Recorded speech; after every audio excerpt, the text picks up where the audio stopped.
Halo teman-teman, nama saya Karin. Nama saya Gwyn. Nama saya Sally. Nama saya Arlin. Kami dari Sekolah Pelita 2, dari kelompok KOS.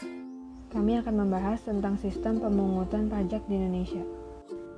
Berdasarkan sejarah, ada beberapa sistem pemungutan pajak yang dilaksanakan di Indonesia. Sistem-sistem itu adalah sebagai berikut. Yang pertama ada Official Assessment System yang dilaksanakan sampai tahun 1967. Yang kedua ada Semi-Self-Assessment dan Withholding yang dilaksanakan pada periode 1968 sampai 1983. Yang ketiga ada Full Self-Assessment System yang dilaksanakan secara efektif pada tahun 1984. Official Assessment System merupakan sistem pemungutan perpajakan yang memberikan wewenang kepada wajib pajak untuk menentukan besarnya pajak pada fiskus. Wajib pajak sendiri memiliki arti yaitu pribadi maupun badan yang terlibat dalam aktivitas perpajakan. Contohnya seperti pembayar pajak, pemotong pajak, dan pemungut pajak.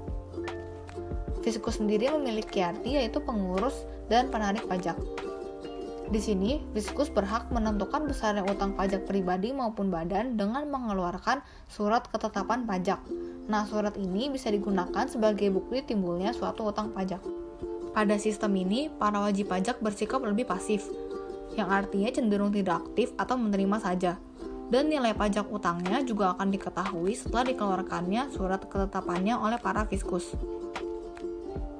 Tetapi keadaan ini seringkali disalahgunakan oleh para fiskus untuk mencari kesempatan, terutama di dalam proses negosiasi perhitungan besar pajak, dan seringkali terjadi adanya tawar-menawar antara fiskus dan wajib pajak. Salah satu contoh dari sistem ini adalah pajak bumi dan bangunan atau yang bisa disebut dengan PBB. Wajib pajak tidak perlu lagi menghitung besaran pajaknya.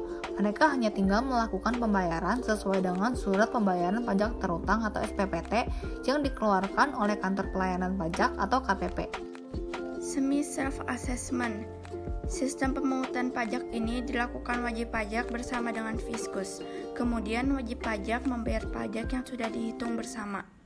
Mekanisme dalam pelaksanaan sistem ini berdasarkan suatu anggapan bahwa wajib pajak pada akhir tahun menaksir sendiri besarnya utang pajak yang harus dibayar pada akhir tahun pajak. Besarnya pajak terutang yang sesungguhnya ditetapkan oleh fiskus. Sistem pemungutan pajak ini besaran pajaknya dihitung oleh pihak ketiga. Pihak ketiga yang dimaksud ini bukan wajib pajak dan juga bukan petugas pajak.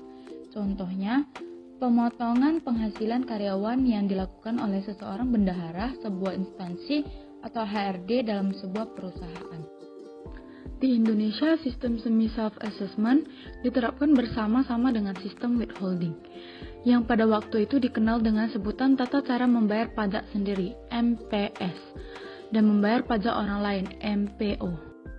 Full Self-Assessment System dilaksanakan secara efektif pada tahun 1984 atas dasar perombakan perundang-undangan perpajakan pada tahun 1983. Full Self-Assessment System adalah sistem pemungutan pajak yang membebankan penentuan besarnya pajak yang perlu dibayarkan oleh wajib pajak yang bersangkutan. Wajib pajak dalam sistem ini adalah orang yang menghitung, membayar, dan melaporkan sendiri pajak yang harus dibayar ke kantor pelayanan pajak. Peran pemerintah dalam sistem ini adalah sebagai pengawas dari para wajib pajak. Ciri-ciri dari Full Self-Assessment System adalah yang pertama, besaran pajak dilakukan oleh wajib pajak itu sendiri. Yang kedua, berperan aktif dalam menuntaskan kewajiban pajak. Dan yang ketiga, pemerintah tidak perlu mengeluarkan surat ketetapan pajak kecuali wajib pajak telat membayar atau ada pajak yang harusnya dibayar namun tidak dibayar. Hal negatif dalam sistem ini adalah karena wajib pajak menghitung pajaknya sendiri, maka akan dibayar sekecil mungkin. Contoh untuk sistem ini adalah pajak PPN dan PPH. Terima kasih dan semoga membantu ya teman-teman.